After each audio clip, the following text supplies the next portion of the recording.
Que je vais taire le nom, que j'aime beaucoup. J'ai déjà promis de passer chez lui plusieurs fois.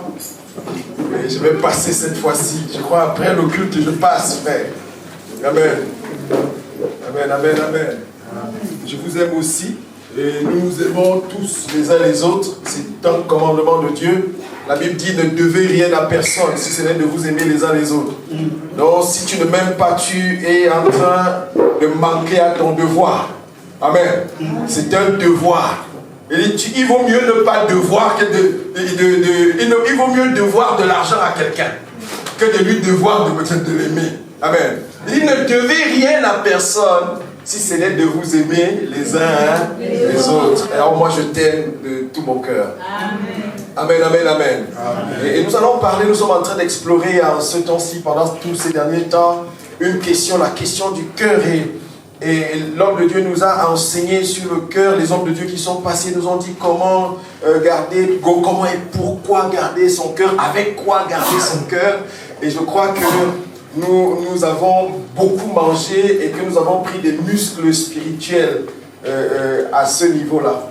Et nous allons continuer quelque chose que nous avons essayé d'explorer pour ceux qui étaient là mardi.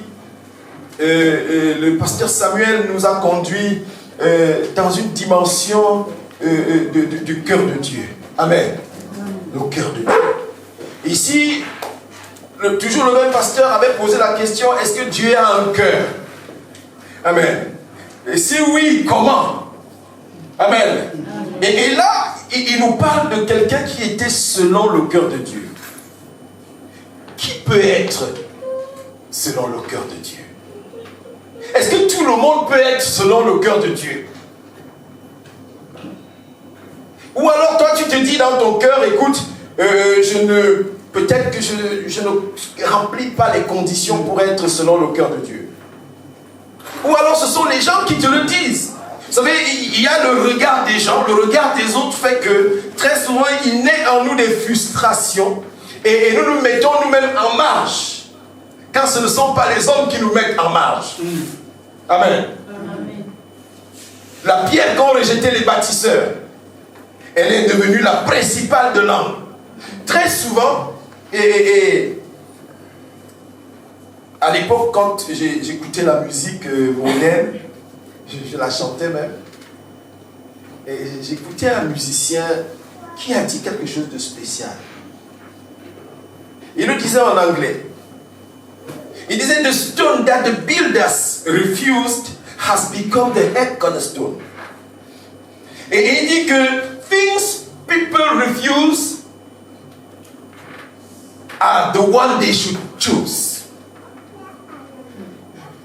N'est-ce pas? Il dit, la pierre qu'ont rejeté les bâtisseurs est devenue la principale de l'âme. Et il dit que les choses que les gens refusent en réalité sont celles qu'ils devraient choisir. Sont celles qu'ils devraient choisir. Nous sommes en train de vouloir rentrer dans la pensée de Dieu et communiquer cette pensée pour savoir qui est-ce qui peut être selon le cœur de Dieu. Et nous nous sommes posé cette question mardi. Et il nous est venu à cœur d'aller demander cette question, d'aller poser cette question à un homme. Un homme que Dieu lui-même a donné le témoignage qu'il était selon le cœur de Dieu. Et pour cela, nous allons voir le contexte dans lequel Dieu a dit cela. Et nous allons lire dans le livre de Actes chapitre 13. Actes chapitre 13. Permettez-moi d'y arriver. Actes chapitre 13.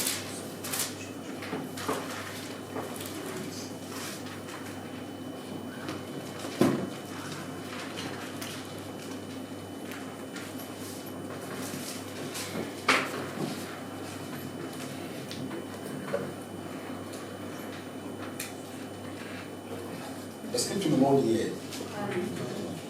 Acte 13.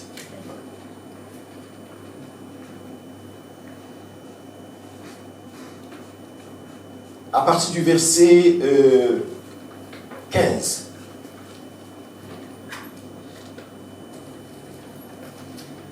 Acte 13, à partir du verset 15. Et nous allons lire Et si quelqu'un peut nous le lire, jusqu'au verset 23, de 15 à 23. Après la lecture de la loi et des prophètes, le chef de la synagogue leur envoyèrent dire: Hommes frères, si vous avez quelques exhortations à adresser au peuple, parlez. Paul s'éleva et ayant fait signe de la main, il dit: Hommes israélites, et vous qui craignez Dieu, écoutez. Le Dieu de ce peuple d'Israël a choisi nos pères. Il mit ce peuple en honneur pendant son séjour au pays d'Égypte et il en fit sortir par son bras puissant. Il les nourrit près de 40 ans dans le désert. Et ayant détruit cette nation au pays de Canaan, il leur en accorda les territoires comme propriété. Après cela, durant 450 ans environ, il leur donna de juges jusqu'au prophète Samuel. Ils demandèrent alors un roi, et Dieu leur donna pendant 40 ans Saoul, fils de Kis, de la tribu de Benjamin. Puis l'ayant rejeté, il leur suscita pour roi David, auquel il a rendu ce témoignage: J'ai trouvé David, fils d'Isaïe, homme selon mon cœur, qui accomplira toutes mes volontés. C'est de la postérité de David que Dieu, selon sa promesse, a suscité à Israël un sauveur qui est Jésus. Amen, amen, amen. C'est de la postérité de David que Dieu a suscité un sauveur à Israël. Et ce sauveur, c'est Jésus. Alors, qui est donc ce David pour qu'on puisse l'appeler, on puisse appeler Jésus fils de David? Qui était donc ce David? Cet homme que Dieu atteste par lui-même que c'est l'homme selon son cœur. Qu'est-ce qui caractérisait la vie de David comme ça, pour qu'il attire autant le cœur de Dieu, au point où Dieu puisse attester que c'est l'homme selon son cœur? Est-ce que nous pouvons nous identifier? Ou alors, est-ce que nous pouvons aller chercher aussi la faveur de Dieu, l'élection de Dieu? Pour que Dieu, en nous regardant, parce que en fait le contexte c'est que là les gens sont en train de demander à Paul et à sa suite, il leur dit: si vous savez de quoi enseigner le peuple, levez-vous, parler. Et Paul se lève, il lève la main. Il dit: j'ai de quoi parler, j'ai à dire. J'ai à dire. Et ce que j'ai à dire, c'est de vous conter l'histoire de vos peuples, de notre peuple. Et l'histoire se passe à Jérusalem. L'histoire se passe à Jérusalem, il lève la main, il leur dit: écoutez maintenant. Écoutez maintenant. Vous qui craignez Dieu. Il dit que Dieu a choisi nos pères. Il y a certains qui lui ont été agréables, d'autres n'ont pas été agréables, mais parmi tous ces pères, il n'a trouvé aucun qui soit l'homme selon son cœur. Après, il nous a donné les juges. Il a donné les juges pendant 450 ans. Et pendant ces 450 ans, ces juges ont opéré au nom du Seigneur parmi le peuple de Dieu. Mais parmi tous ces juges-là, amen, amen, amen, il n'a trouvé aucun qui soit l'homme selon son cœur, à qui il puisse porter le témoignage. Il en a rejeté certains, il a apprécié d'autres, mais un homme, un juge, à qui Dieu dise de sa propre bouche que voici un juge selon mon cœur, il n'y en a eu aucun. Le pasteur disait la dernière fois, il disait, lui, il aurait cru même que comme Enoch a été enlevé, dans le livre d'Hébreux 11 là-bas, on nous parle de ça. Et comme Enoch a été enlevé, on pouvait quand même dire que Enoch était l'homme selon le cœur de Dieu. Mais Dieu n'a pas dit ça. Pourtant, Enoch avait reçu le témoignage de Dieu qu'il allait être enlevé. Il n'allait pas connaître la mort. Il a été agréable à Dieu, mais pas au point que Dieu témoigne que l'homme, c'était l'homme selon son cœur. Et la Bible dit même, disait encore le pasteur, la Bible dit de Jean-Baptiste que parmi tous ceux qui sont nés de femmes, Jean-Baptiste est plus grand. Parmi tous ceux qui sont nés de femmes, Jean-Baptiste est plus grand. Mais cependant, il n'a pas été dit de Jean-Baptiste qu'il était l'homme selon le cœur de Dieu. Qui est donc ce David pour qu'on puisse dire que c'était l'homme selon le cœur de Dieu? Pour un homme aussi important, la Bible ne nous parle pas de sa naissance. La Bible ne nous parle pas de la naissance de David. Pour un homme aussi important, au point, on connaît la généalogie de Jésus-Christ. Allons-y, dans la généalogie de Jésus-Christ, dans le livre de Matthieu chapitre 1, vous voyez la généalogie de Jésus.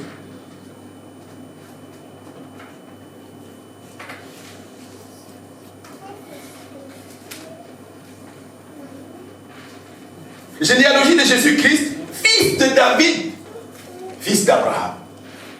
On traverse tous les prophètes, tous ceux qui ont été, tous, fils de David, fils d'Abraham. On ne parle même pas de Jacob, qui est devenu Israël. On ne parle pas de lui, parce qu'Israël, entre guillemets, c'est un peuple nouveau. C'est un peuple qui n'existait pas et qui est venu à l'existence avec Jacob. Amen. Et Abraham n'était pas israélite. Abraham n'était pas juif. Abraham était chaldéen là-bas. Il venait de la Mésopotamie. Et c'est de sa descendance, à partir de Jacob, que va naître le peuple d'Israël, selon la promesse qui lui avait été faite. Amen, amen, amen. Amen. Et on nous parle donc de Jésus-Christ, fils de David. Et on nous compte la généalogie de Jésus-Christ. Et dans cette généalogie, il va s'insérer des noms qui ne plaisaient pas aux pharisiens. Amen. Et c'est la raison pour laquelle d'ailleurs, Jésus-Christ, la pierre rejetée, parce que c'est Jésus-Christ qui était la pierre rejetée et qui est devenue la principale de l'homme. Et c'est la raison pour laquelle Jésus-Christ, pour les pharisiens, n'était pas quelqu'un qui pouvait se prévaloir d'être le fils de Dieu. Parce que dans sa généalogie, il y avait des incongruités, des choses qui n'allaient pas.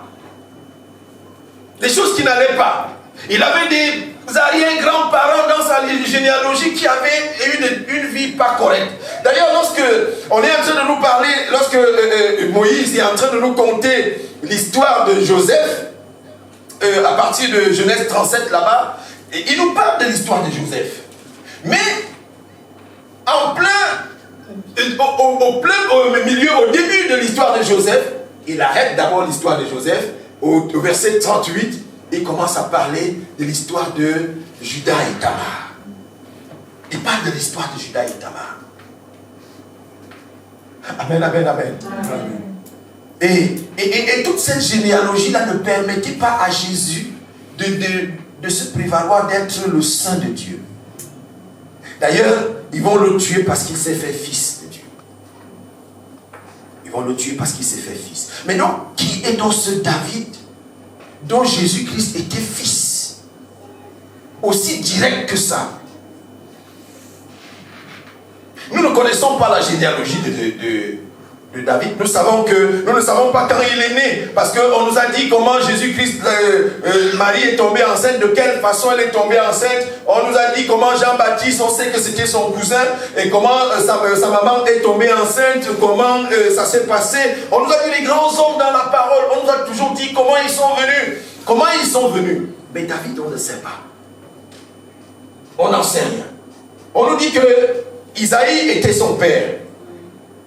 Et l'histoire de David va donc surgir subitement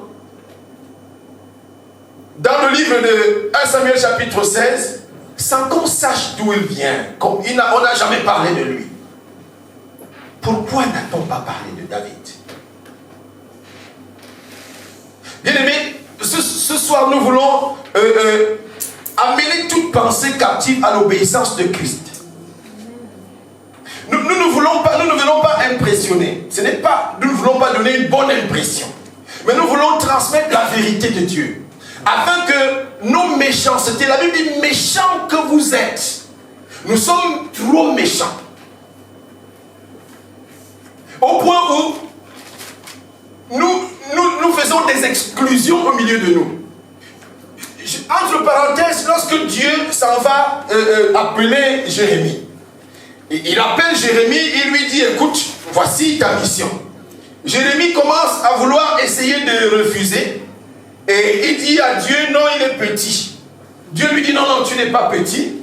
Et il essaye de se soustraire de la mission de Dieu. Dieu lui a dit que ce n'est pas possible.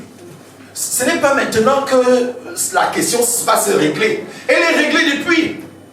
Et elle est réglée avant même que tu sois mis dans le ventre de ta mère. Et c'est à ce moment-là, moi, j'avais déjà réglé la chose. En fait, Dieu est en train de dire à Jérémie, c'est moi qui ai choisi ton père. C'est moi qui ai choisi ta mère. Et c'est moi qui les ai rapprochés. Parce que je voulais cette souche-là. Et je voulais la faire parce que c'est cette souche-là qui m'était nécessaire pour que germe ce vaillant héros, ce vaillant guerrier, ce missionnaire aguerri que je voulais. Il y a des situations, bien aimées, c'est toi et ce n'est pas quelqu'un d'autre. Tu essayes de te soustraire, Dieu va venir te chercher. Dieu va venir te chercher parce que c'est lui qui a rapproché ton père et ta mère. Parce qu'il voulait cette souche-là pour en faire usage. Amen, amen, amen. Et David ici, on peut le lire dans le livre de 1 Samuel chapitre 16. David surgit comme ça. Il surgit seulement quand on doit le oindre. Quand on doit le oindre roi. Là, comment on appelle? Le contexte est celui que Dieu lui-même sortait avec le peuple, il a donné les juges pour juger le peuple, les juges allaient consulter Dieu pour rendre justice au peuple, et à un moment donné, le peuple demande un roi. Le peuple demande un roi, et Dieu prend un jeune homme qui était bien. Et Saoul était le fils de Kis, et il était un garçon obéissant. Et son obéissance l'a conduit jusqu'à la royauté, à la rencontre de la royauté. Amen, amen. À cause de son obéissance. Voilà un garçon obéissant, et quand il est venu au pouvoir en Israël, il a chassé tous, il a cassé, renversé les autels, il a chassé tous ceux qui invoquaient, il a même tué tous ceux qui invoquaient les esprits de mort. Il a restauré le culte de Dieu. Amen, amen, amen. Mais voilà quelqu'un qui était bien au commencement, qui va finir mal. Et Dieu se rend compte que ce bonhomme n'a pas été formé en réalité. Parce que quand Dieu veut t'utiliser, il ne te forme pas dans un palais. Quand Dieu veut t'utiliser, il ne te forme pas avec un bureau climatisé. Quand Dieu veut t'utiliser, il te forme dans la douleur. Il te forme dans les épreuves. Amen. Il t'amène, parfois tu as l'impression même que tu te noies, mais Dieu est en train de t'amener dans ses profondeurs. Dieu, il te dit, viens dans mes profondeurs. Amen, amen, amen. Et donc, Dieu avait fait la promesse qu'il allait donner à Israël un roi. Amen. Mais le temps n'était pas arrivé. Parce que dans le livre de Genèse chapitre 49, là-bas au verset 10, Jacob, il est en train de bénir prophétiquement ses enfants, dans le livre de Genèse 49, et il va s'arrêter spécialement sur Jacob. Il dit que Jacob est un jeune roi, est un jeune lion. Un jeune lion. Il se déploie comme un lion. Il se lève même comme une lionne. Et il dit que la royauté ne va pas s'éloigner de sa maison, ni le bâton de commandement dans sa main, jusqu'à ce que vienne le Shiloh, c'est-à-dire Jésus, et que toutes les nations lui obéissent. Le but de la venue de Jésus sur la terre, c'est que toutes les nations, pas Israël seulement, que toutes les nations lui obéissent. Et notre devoir, c'est de faire en sorte que les nations obéissent à Jésus. Amen. C'est-à-dire que chacun de nous, il doit savoir que là où il est, Jésus n'est pas seulement le Jésus des Congolais, il n'est pas seulement le Jésus des Camerounais, ni des Guinéens, non. Jésus est le Jésus de l'humanité. La Bible dit qu'il est le premier-né de toute la création. Et nous devons le faire savoir à l'humanité. Amen, amen, amen. Et donc, dans le livre de Genèse 49, Dieu a fait la promesse que la royauté ne va pas s'échapper de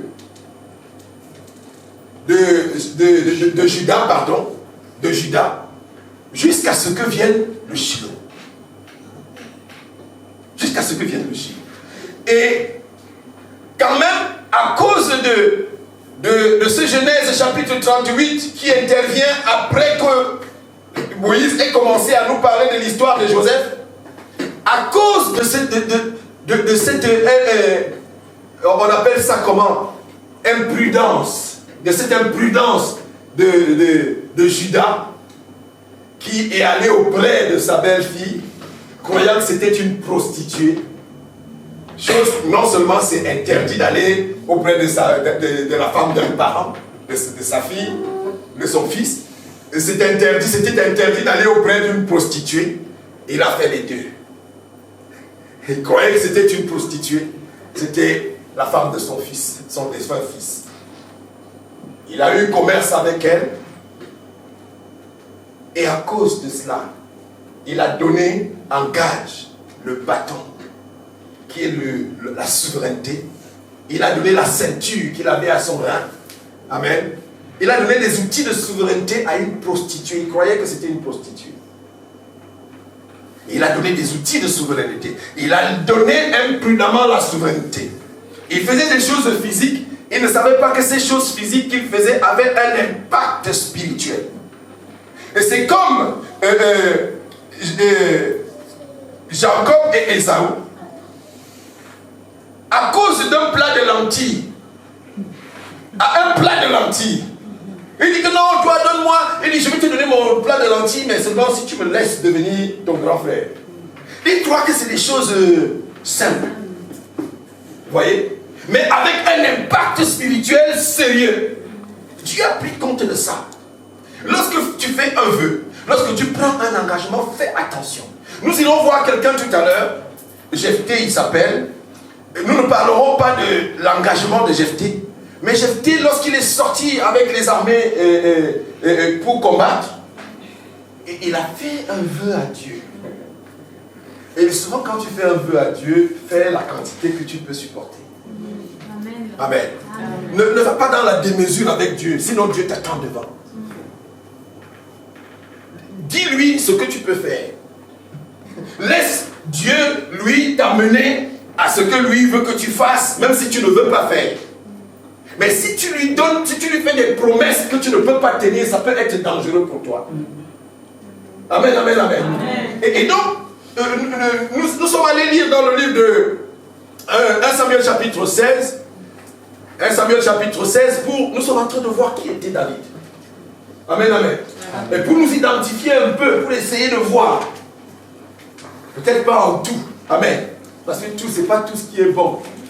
La Bible dit de prendre ce qui est bon et de laisser ce qui n'est pas. Dans le livre de 1 Samuel chapitre 16, il y a déjà des problèmes par rapport au roi que les hommes avaient choisi. Vous savez, Dieu donne toujours un roi à un peuple par rapport aux aspirations de ce peuple. Vous savez, les gens viennent, ils demandent un roi bien, alors qu'à la base, le peuple ne correspond pas au roi bien qu'il demande. Un peuple corrompu ne peut avoir qu'un roi corrompu. Amen, amen. C'est pour ça qu'il faut que le peuple change d'abord.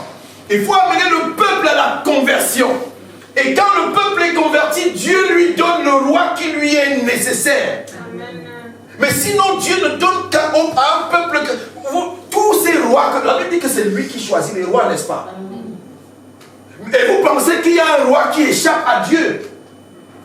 Il n'y en a pas un seul. C'est Dieu qui établit les rois et c'est lui qui les défait. Amen. Amen. Et il n'y a aucune autorité qui ne vienne de Dieu. C'est la parole de Dieu et c'est la vérité. Si quelqu'un a le contraire de ce que nous sommes en train de, que la parole de Dieu est en train de dire, parce que nous ne disons pas de nous-mêmes. Si quelqu'un a le contraire, qu'il nous apporte la preuve du contraire. Amen, amen, amen. Amen. Donc, Dieu donne à un peuple un roi selon son cœur. Et un peuple qui a un mauvais cœur, qui n'est pas converti, n'aura qu'un roi qui viendra l'enfoncer. Amen. Il vient l'enfoncer. Donc, dans nos pays d'origine, en Afrique, nous devons prier d'abord pour le peuple. Afin que le peuple se convertisse. Et quand il dit, si mon peuple, au milieu duquel est invoqué mon nom, 2 Chroniques 7, 14 là-bas, et s'il est invoqué, mon peuple au milieu duquel est invoqué mon nom, s'humilie, prie. Fait quoi? Cherche ma face, se retire de ses mauvaises voies. Je vais guérir le pays. En faisant quoi? En mettant un roi qui est correct. Mais nous voulons un roi correct alors que nous sommes corrompus en bas. Ça ne se peut pas. Même si on emprunte une dizaine. Et Dieu voit donc qu'il y a déjà des problèmes en Israël. À cause de quoi? À cause de ce roi qu'ils avaient choisi. Et que Dieu, ayant vu leur cœur, leurs aspirations, leur a donné. Il leur a dit, écoutez, voici ce que le roi aura comme avantage sur vous. Voilà ce que le roi aura comme avantage sur vous. Et lorsque même Samuel, qui était le pauvre prophète Samuel, c'est lui qui était allé oindre Saoul, même Samuel n'arrivait même plus à parler devant Saoul. Parce que Saoul était devenu un lion. Il dévorait tout. Il a même tué les sacrificateurs, 85 sacrificateurs. Il les a tués. Il les a tués. Il les a tués. Il les a tués.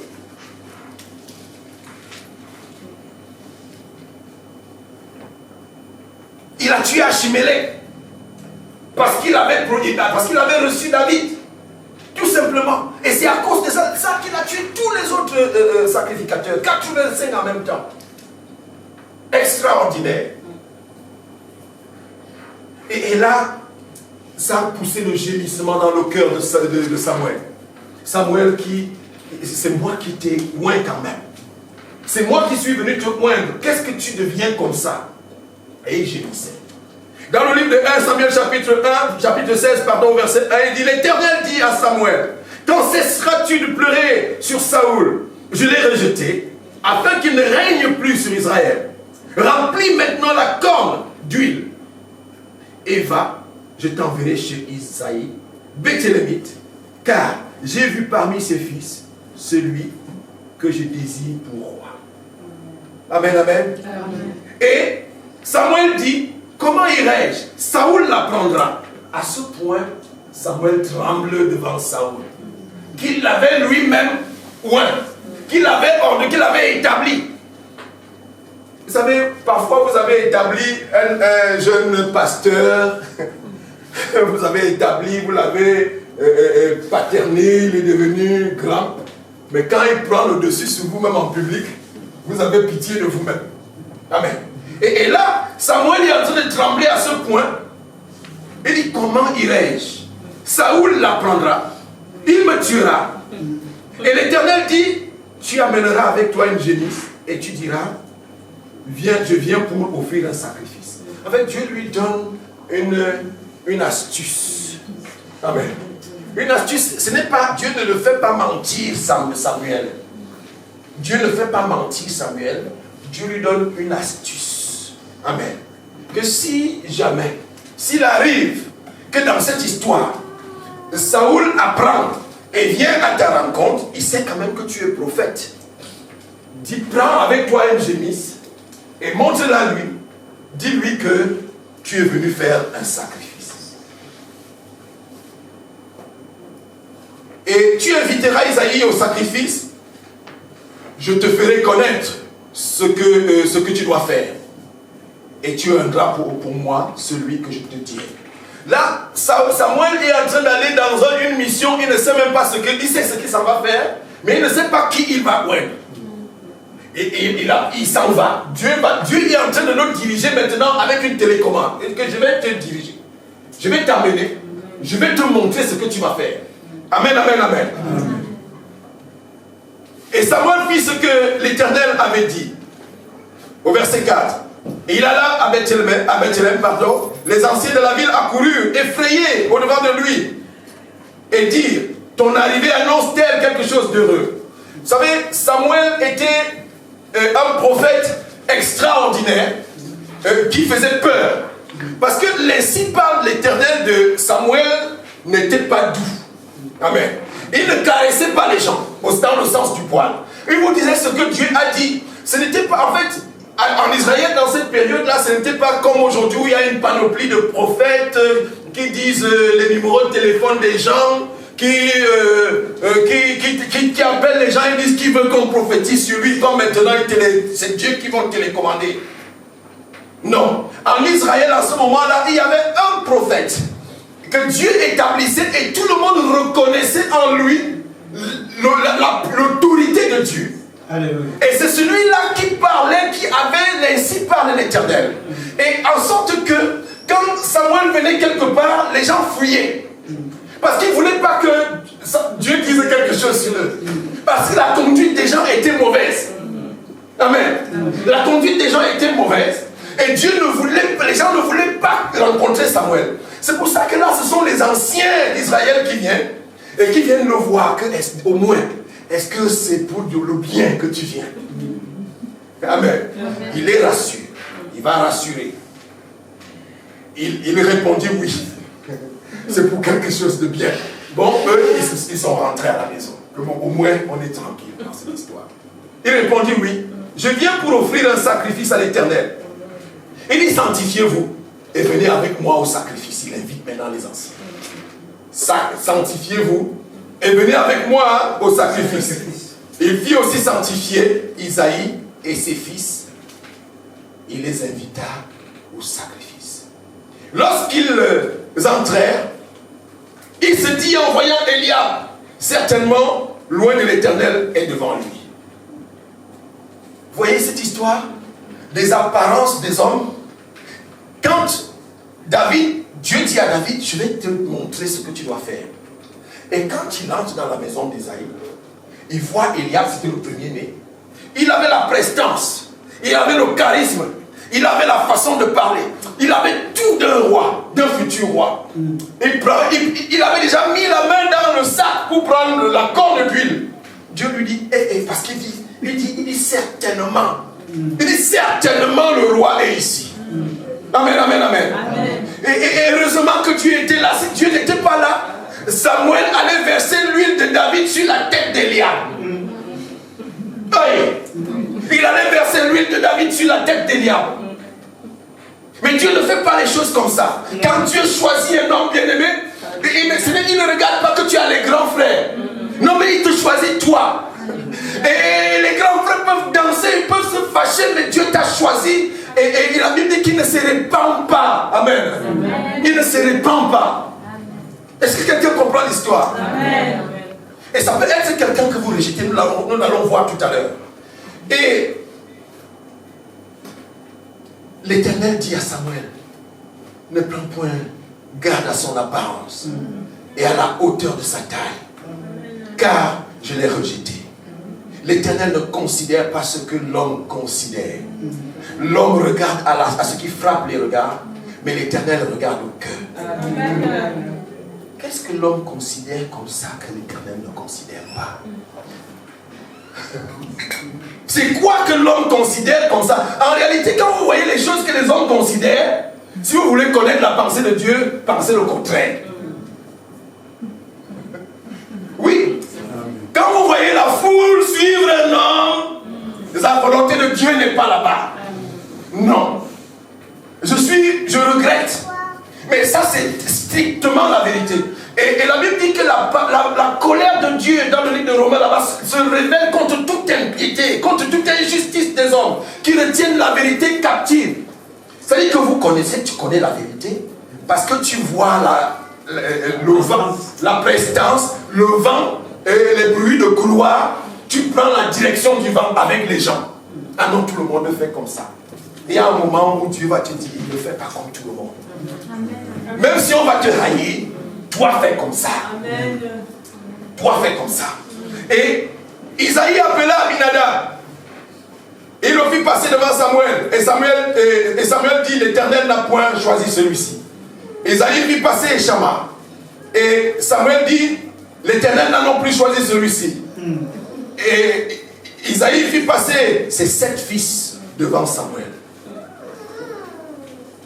Isaïe a fait... Parce qu'en fait, le rituel, c'était de sanctifier tous les fils. Avant de les amener au sacrifice. Amen, amen. Et maintenant, il a fait passer 7 fils. Dieu n'a rien dit. Un problème va se poser. Qui donc je suis venu oindre dans cette maison? Amen, amen, amen.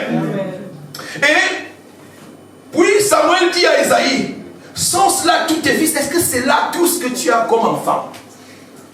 Est-ce que c'est ça là que tu as, le nombre d'enfants que tu as, c'est ça? Amen. Est-ce que quelqu'un a un enfant caché?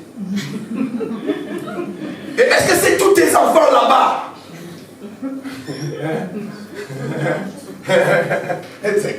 Extraordinaire.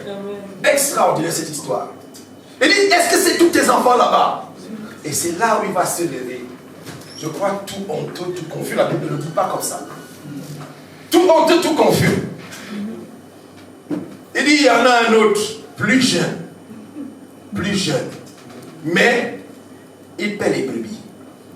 Alors Samuel dit, envoie le chercher, car nous ne déplacerons pas avant qu'il ne soit arrivé ici. Amen. Le plus petit qui paie les brebis. La Bible demande, une femme oublierait-elle l'enfant qu'elle a allaité? Comment on a fait pour oublier? Jolicia. Frère Jolicia. On a oublié dans une situation comme ça. Non, non, n'est-ce pas? Non, n'est-ce pas? Non. Maman Lily, Isaac. C'est le chouchou, le mignon. Dès qu'il parle, qui a touché? Comment on a fait? La Bible dit que c'est lui qui paissait les brebis. Et c'est lui, quand la famille avait besoin de la viande, c'est lui qui procurait la viande à la famille. Quand la famille avait besoin de lait, c'est lui qui procurait du lait à la famille. Comment, quand il faut oindre le roi, on ne pense pas à lui? Pourquoi? Vous savez, il y a des enfants qu'on ne présente pas, même à l'église. C'est-à-dire que les enfants naissent à l'église, on ne présente pas ceci. D'autres viennent naître après, on les présente. Alléluia. La volonté de Dieu n'est pas souvent ça. Et parfois, Dieu s'intéresse à ces enfants-là. Dieu ne nous dit rien exactement en ce qui concerne David ici. Nous sommes en train de chercher qui était David. Est-ce que peut-être notre situation est similaire à la sienne? Peut-être que tu es un enfant que personne n'a voulu. Amen. Sache que Dieu t'a choisi. Tu es le choix par excellence de Dieu. Et tu es même peut-être un enfant dont on voulait avorter. Amen, amen, amen. Il y a des mamans qui ont pris des médicaments, l'enfant n'est pas sorti. Parce que Dieu avait un plan sur cet enfant. Amen, amen. Est-ce que quelqu'un comprend l'histoire? Et là, on fait venir donc David. Écoutez ce que la Bible dit de David. Isaïe l'a envoyé chercher. Ah, il était blond. Il était blond. Avec de beaux yeux. Une belle figure. L'Éternel dit à Samuel, lève-toi, où est le gars, c'est lui. Alléluia. Oh, il ne s'était pas sanctifié avec eux. Il ne s'était pas sanctifié avec eux. Comment est-ce que Dieu va oindre quelqu'un qui ne s'est pas sanctifié? Comment? Vous savez les erreurs que nous commettons dans la maison de Dieu. Nous faisons l'exclusion dans la maison de Dieu. Amen, amen, amen. Nous faisons l'exclusion dans la maison de Dieu. C'est Samuel qui vient réveiller un vieux problème dans la maison d'Isaïe. Il vient ressortir en surface un vieux problème dans la maison d'Isaïe. Donc il y a un petit, le plus petit. Si c'est à 17 ans qu'on est venu le oindre, il était là-bas depuis combien de temps? Dans le livre de 1 Samuel chapitre 17, lorsqu'il est en train de donner son CV à Saoul, Il dit que lui, il a terrassé le lion et l'ours. Il dit que quand le lion venait attraper la brebis de son père, il courait derrière le lion. D'abord, il faut avoir le courage de courir derrière un lion. Un lion, c'est le plus petit lion à 300 kilos. Les gros, les meilleurs, ils sont dans les 700-800 kilos. Et un petit gringalet de 17 ans, frère, comment est-ce qu'il courait derrière le lion pour l'attraper, pour arracher la brebis de sa gueule et de tuer le lion, sauver la brebis? Comment il faisait ça? Et il dit à Saoul, il dit, le Dieu qui m'a sauvé de la griffe de l'ours et du lion me sauvera de la main de ce Philistin. Amen. David, là-bas, la Bible dit, lorsqu'on est en train d'écouter le psaume 119 de David, on voit qu'il y a eu quelque chose entre Dieu et David.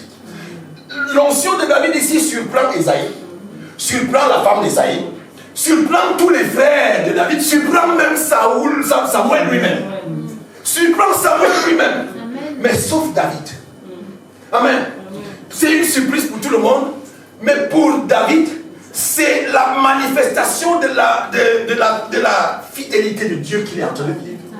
Parce que dans le psaume 119, il parle d'une promesse. Mais à jamais on ne nous montre là où Dieu lui faisait la promesse. Donc l'histoire s'est passée d'abord quelque part dans les hommes. Il dit, j'ai crié à l'Éternel. Et l'Éternel a entendu ma voix. Il criait à l'Éternel, pourquoi est-ce que je peux me retrouver dans la forêt? Et lorsque nous voyons le repentir de David, dans le psaume 51, il est en train de parler à Dieu. Après le péché qu'il a commis en tuant Uri et prenant sa femme. Il se répand. Et il nous met dans la puce à l'oreille. Il nous dit, ma mère m'a enfanté dans le péché, je suis né dans l'iniquité. Je suis né dans l'iniquité. Ma mère m'a enfanté dans le péché. Et c'est pour ça qu'il n'avait pas le droit de citer dans la maison de son père. Et nous avons vu un cas similaire dans le livre de Juges chapitre 11 à partir du verset 1. Amen, amen, amen. Et nous avons vu, c'était le cas de Jephthé. Un homme que Dieu appelle vaillant héros. Un homme que Dieu appelle vaillant héros. Est-ce que quelqu'un peut nous lire ça? Juges chapitre 11.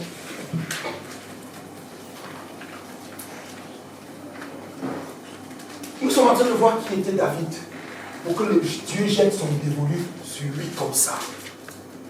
Qui était David? Est-ce que si c'était nous, on allait choisir David dans cette histoire? Est-ce qu'on allait le voter aux élections là? Est-ce qu'on allait voter David?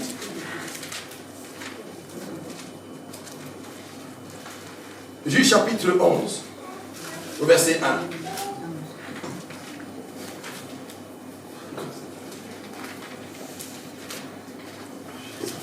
Chapitre 11, verset 1.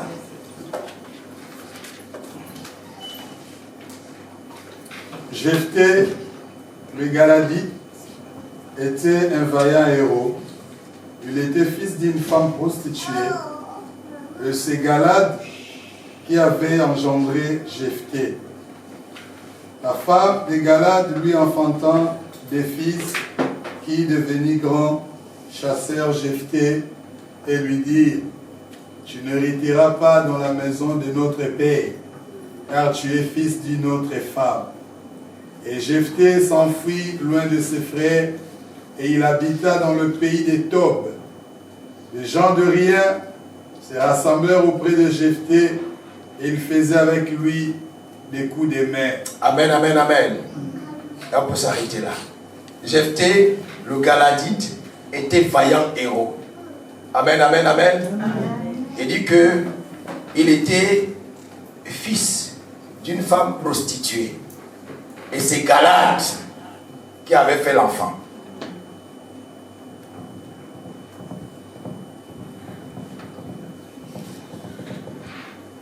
Amen, amen, amen. C'est Galad qui avait fait l'enfant. Mais c'est un appel à faire attention. Un appel que Dieu nous lance. Amen. Dans la volonté de la chair. Amen. Nous devons faire attention. Et même dans la vie ordinaire, tu dois voir avec qui tu vas faire tes enfants. Tu dois, quand le Seigneur te permet d'avoir cette capacité-là, regarde avec qui, parce que c'est ta progéniture. Amen. Mais là, dans ces cas-ci, si la main de Dieu n'intervenait pas, ces enfants étaient perdus. On ne le présente pas à l'église, comme les autres. La différence commence là. La différence commence là. Pourquoi? Parce que tel va dire oh non, on sait comment il est né, vraiment on le présente. Et vous pensez qu'un enfant, né dans la maison de Dieu a échappé au contrôle de la naissance, à sa naissance de Dieu? Pourquoi nous faisons des exclusions dans la maison de Dieu? Pourquoi? Pourquoi faisons-nous ça?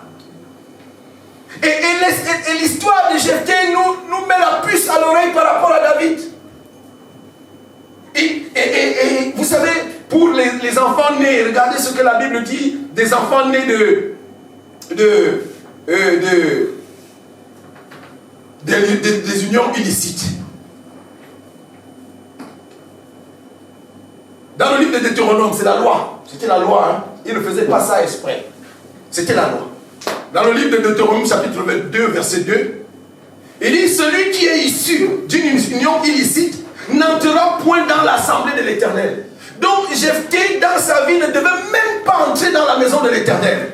Et pas seulement. Même sa 10e génération n'entrera point dans l'assemblée de l'Éternel. Donc Jephthé, depuis lui, jusqu'à ses enfants, à la 10e génération, n'avait même pas le droit de venir sur le pavis de la maison. Il n'avait pas le droit de s'approcher. Parce que c'était la loi. Et David criait donc à l'Éternel dans la forêt là-bas. Comment est-ce que je n'y suis pour rien? Je n'y suis pour rien. Je n'y suis pour rien. Et Dieu vient avec la royauté. Pour quelqu'un qui n'avait même pas besoin, qui n'avait même pas le droit de s'approcher de la maison de David, de la maison de Dieu, il se retrouve avec l'éphod sur lui. L'éphod, c'était un vêtement sacré, spécial pour les sacrificateurs. David va adorer l'éphod. Non pas du choix des hommes, mais du choix de Dieu. Amen. Amen, amen. Est-ce que on va... Ça, c'était l'introduction dans cette histoire. Et je veux t'inviter à venir. Et à venir déjà mardi, les mardis, de suivre selon le programme que les hommes de Dieu vont donner. Parce qu'un jour, on arrivera là, que tu poses tes questions. Et qu'on te trouve un peu de réponse par rapport à la parole de Dieu. Est-ce que tu es un enfant qu'on a caché? Est-ce que tu es un enfant qu'on n'a pas voulu présenter? Il y a des enfants, vous savez, dans les familles, on cache. Il ne faut pas qu'on sache. Mais le pauvre, il vit comme ça. Le pauvre vit comme ça dans l'anonymat. On ne sait pas. Il n'a pas le droit même d'aller jouer avec ses frères.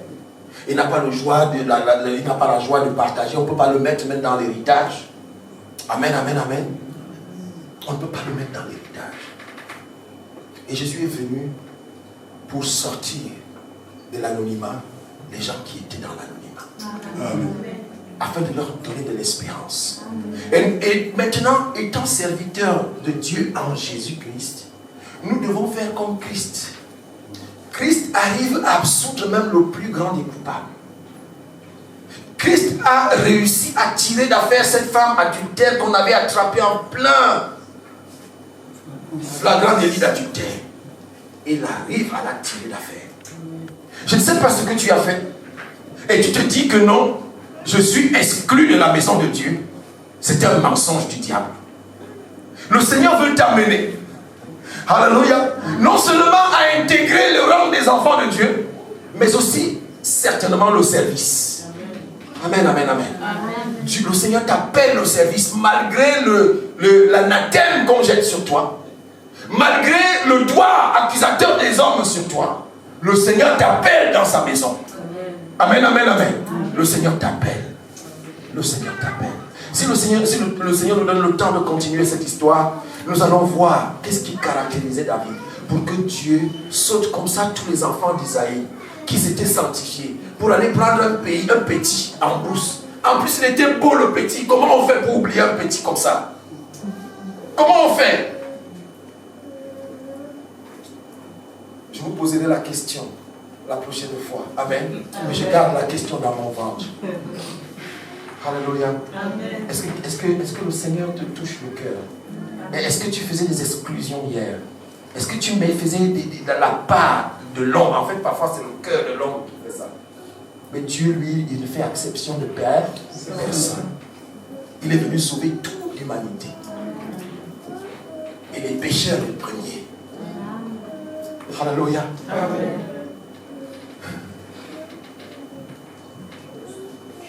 Est-ce que tu as un enfant caché? C'est le temps de le sortir de l'ombre. Amen, amen, amen. De le sortir de l'ombre. Et de le présenter à l'Éternel. De t'en repentir. Parce que là, Isaïe se retrouve dans une situation devant le prophète. Il ne pouvait pas dire non. Est-ce que c'est là tous tes enfants? S'il disait non, c'est un autre débat qui allait commencer. Comment Dieu m'envoie donc si tu n'as pas un autre enfant? Et Dieu me dit que ce n'est pas les autres qu'il a choisis.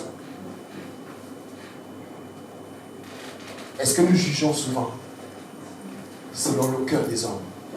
Le Seigneur nous amène à observer, à regarder les choses selon lui. Amen. Et à considérer les choses selon lui. La Bible dit, on t'a fait connaître au homme ce qui est bien. Et ce que l'Éternel demande de toi, c'est que tu pratiques la justice. Que tu aimes la miséricorde. Et que tu aimes pardonner. Et que tu marches humblement avec le Seigneur. Amen, amen, amen. Amen. Que le Seigneur vous bénisse. Amen.